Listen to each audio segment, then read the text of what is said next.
A thread by Marco Santori, the chief legal officer at the Kraken cryptocurrency exchange.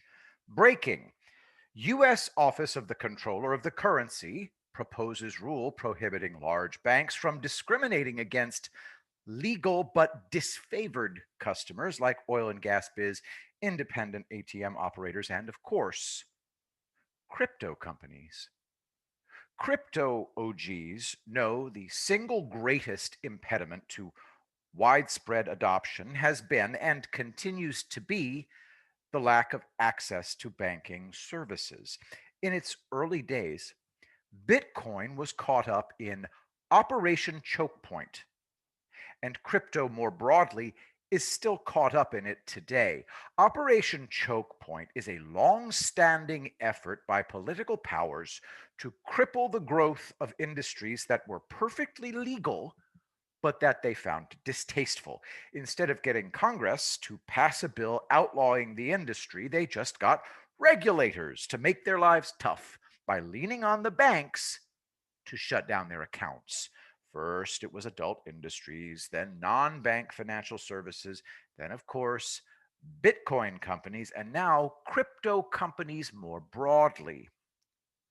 Today, the OCC, Office of Currency Control, led by Brian Brooks, acting controller of the currency at USOCC, former chief legal officer at Coinbase, is making a bold effort to curtail the practice by prohibiting banks from discriminating against politically disfavored but otherwise legal businesses. The OCC just published a notice of proposed rulemaking that would outlaw such discrimination. Link in the thread. It applies only to large banks, which is quite sensible if you think about who the culprits are and the relative costs of compliance. And it doesn't demand that banks enter lines of business for which they aren't prepared. I'll do a deeper dive in short order, but at the outset, this strikes me as an idea whose time has come. If you want to make law, go to Congress and get it made. Don't weaponize the whims of unelected, unaccountable officials to persecute the powerless.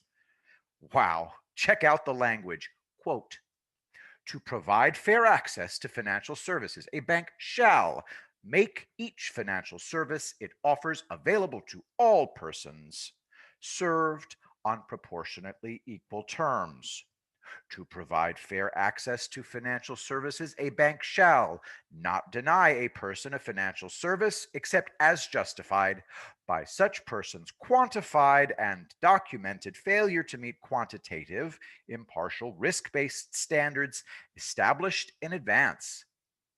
To provide fair access to financial services, a bank shall not deny any person a service when it would disadvantage the person from competing in a market or such a way that benefits another person in which the bank itself has a financial interest. To provide fair access to financial services, a bank shall not deny, in coordination with others, a person a financial service the bank offers. This proposed rule reads like a basic Bill of Rights for bank customers, one that you'd be shocked to hear didn't already exist. Given the broad monopoly granted to banks today, we should be asking ourselves why on earth this Bill of Rights doesn't already exist. Libertarians, conservatives, and the like might wonder to themselves, wait, why should the government get to tell a private bank who it must and must not service? Well, it was the government that granted the banks monopoly power over banking in the first place. If you support a free market, why object to the government limiting the discretion of the monopolist? This proposal reins in the abusive consequences of the monopoly.